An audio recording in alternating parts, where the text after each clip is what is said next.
Hello humans and extraterrestrials. It's been a minute since we've talked about books, so I thought we could do that. I have here 8 books, I think 1, 2, 3, 4, 5, 6, 7, 8, 8 books that have been on my eternal TBR since I bought them, and I thought we could talk about them and why I want to read them, etc, etc.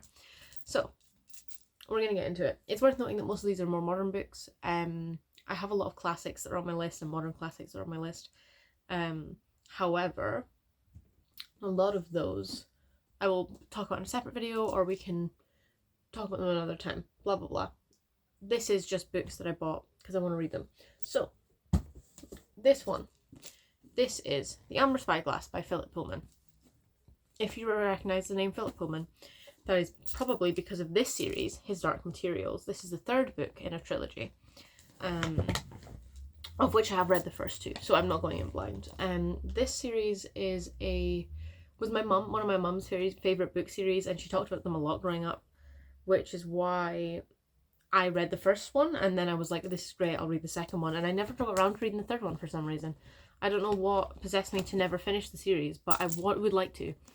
I might have to reread The Subtle Knife, which is a sequel, but it's only something like 150, it's not a long book, so I might end up re-skimming that, or watching like a summary, or reading a summary, just so I remember what's going on, because it's been a few years. But I would like to read this, because additionally, The Book of Dust, I think this is the name of the, the next books within this series, within this universe, and I'd like to read them too, but I'm not going to read them before I've read this. So, that is our first one. I'm not going to read you the blurb, because it kind of spoils the first 2 books if you haven't read them. And I don't want to spoil anybody, but this is on my list and I should really read it. Let's see. I don't always do this, but I'm gonna do word or page counters for these, because I always find it interesting. Okay. 522 pages. This ain't, I mean, it's long as far as like a sort of not tween, but like a novel like this is, but it's not deadly long, you know? It's long, but it's not endless. It's not A Little Life, but, you know. So yes, that is the first one in our list of 8. What's next? Okay, I bought this in a charity shop on Byres Road in Glasgow. This is Jack Glass by Adam Roberts. The cover of this book is beautiful, and that nearly sold me on it alone. It's one of the few instances where I've looked at a cover and went, that's stunning, I need this. But I did read the blurb also, so I apologise for the rustling. Okay, I will read you the blurb for this. Jack Glass is the murderer. That, at least, is quite transparent. He has sliced a lethal swathe through known space. He's without pity or scruple. He's a killer. Were the authorities ever to discover that it was actually Jack Glass that they had captured and detained on a remote prison asteroid, they would return and kill him immediately. And they will discover it. The murderer will have to escape. And that is, of course, quite impossible. From a tiny asteroid in the far reaches of space to a comfortable country house to a sealed orbital habitat, Adam Robert takes us on a spellbinding journey through a future that challenges all of our notions of crime, punishment, power, and freedom. We know who done it. Now we must learn how and why. It looks really fun. I don't know the age. I don't know what age this is geared towards. The blurb kind of doesn't help me, because it could be an adult novel, it could be YA, it could be like young teen. I have no idea. But it looks fun and dark. By all accounts, I looked on Goodreads only because there's a bigger expanse. I used the story graph. If you want to find out what I'm reading, I'll put it down there. But I looked at Goodreads for reviews because there's more of them. And most people said, the cover is beautiful, but don't let it fool you, because the actual book is like dystopian and dark, which I'm in for. I love a dystopia. One of my favourite book series of all time, which is a very basic answer of one of my favourite book series of all time, which is The Hunger Games, is so dystopian by intention. But yes, this looks fantastic, and it's on my list. I don't know which one of these I'm going to read first. It will be one of them. It's also worth noting that I have been listening to books. I'm currently listening to American Gods by Neil Gaiman, and 13 Stories by Jonathan Sims, and I have been listening to other stuff. Oh yeah, Page Boy by Elliot Page I'm also still in the middle of. I kind of took a break from it because it's quite a heavy read, but I will go back to it. So I'm listening to books. I don't do it super often because I've got a lot of podcasts I love, but I am doing that. Okay, this next one is I feel weird about this one. This is The Song of Achilles by Madeline Miller. Madeline Miller? Yeah, Madeline Miller. This is the story of Achilles and Patroclus, kind of told. It's a retelling in a very kind of drama and romance and type light. I'll read you the blurb. Greece in the Age of Heroes. Patroclus, an awkward young prince, has been exiled to the court of King Peleus and his perfect son Achilles. Despite their differences, the boys develop a tender friendship, a bond which blossoms into something deeper as they grow into young men. But when Helen of Sparta is kidnapped, Achilles is dispatched to distant Troy to fulfill his destiny. Torn between love and fear for his friend, Patroclus follows, little knowing that the years that follow will test everything they hold dear. I know this has got won prizes. This book I mostly remember for being huge on BookTube back when that was still a big booming thing. I'm aware that people still talk about books on the internet and on YouTube too, but a lot of people seem to have went to TikTok for it, which is... I feel like short form content isn't the best way to talk about novels, I'll be honest. I'm glad that people are reading because of it. I don't understand the obsession with some of the people that they are reading though. But that, you know what, this is not a Colin Hoover read, so we'll just not talk about it. But there are certain things where I'm like, why are you talking about that? Why is this such a big book? It sucks. I know, I read it, it sucks. But this was big on BookTube in like its peak in like 2018, maybe 2019. And I tried to read it when, maybe 2019? Maybe 2020. I'm not sure. I think, it would have been a lockdown. So yeah, 2020. I tried to read it. I got maybe this far through. And for whatever reason, something I read kind of just made me go, and put me off it. And then I never went back to it. I think I was in a place, to be honest, where this is not an unproblematic book because the story is definitely not unproblematic. And I was not in a place where I was kind of super up for things that weren't super politically aware or politically correct or whatever. But I've kind of turned from that and now watch a lot of horror and gothic movies and read gothic novels and things like that. And I've kind of got to a point of like, well, you just got to be aware that it's not good. That doesn't mean you can't engage in it. So you can be aware that something is problematic and still engage with it as long as you're doing so mindfully, right? So I want to give this another go. I'm worried that I'm going to get to the same point and still feel icky, but I'm going to try because if I try again and I still don't like it, I will get rid of it or I'll give it to a charity shop or someone who will like it. But I can't get through it. Okay, book 4. This is Tall Tales and Wee Stories by Billy Connolly. If you don't know who Billy Connolly is, how dare you? No, I'm kidding.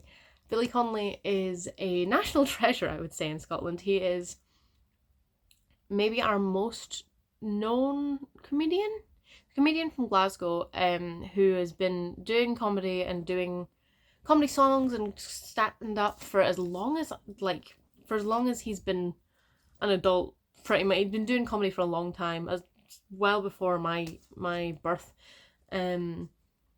And this is a book that he came up with in 2019, which is kind of like an autobiography memoir-y thing. He's written quite a few, actually. There's been a good chunk of books about him because he's very renowned here. And also in the rest of the UK. I think he's just obviously more known here than in the rest of the UK, or more known here than in other countries as well, because he's Scottish and because he's from Glasgow and it's such a big thing that he came from where he came from and became this huge phenomena. But he's fantastic and I love him dearly. And I clearly love him because I couldn't wait to get... I wasn't going to wait until we got paperback.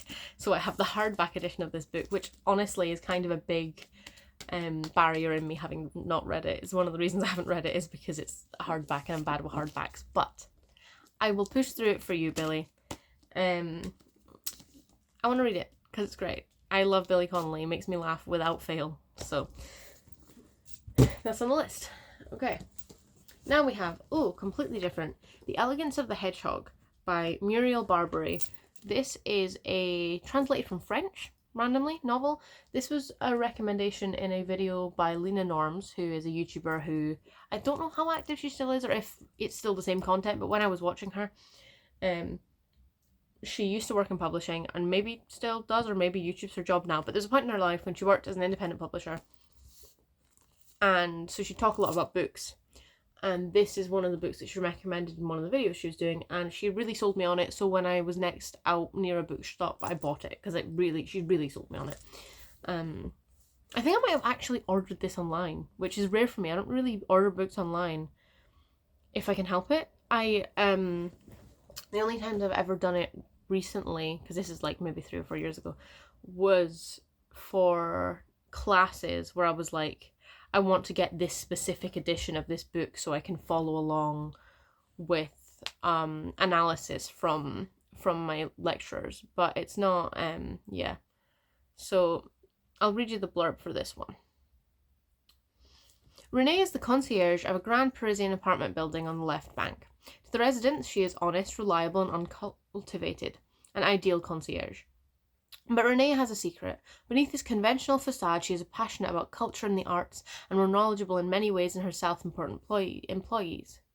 Down in her lodge, Renee is resigned to living a lie. Meanwhile, several floors up, 12-year-old Paloma Jose, I think, Josse, is determined to avoid a predictably bourgeoisie future and plans to commit suicide on her 13th birthday.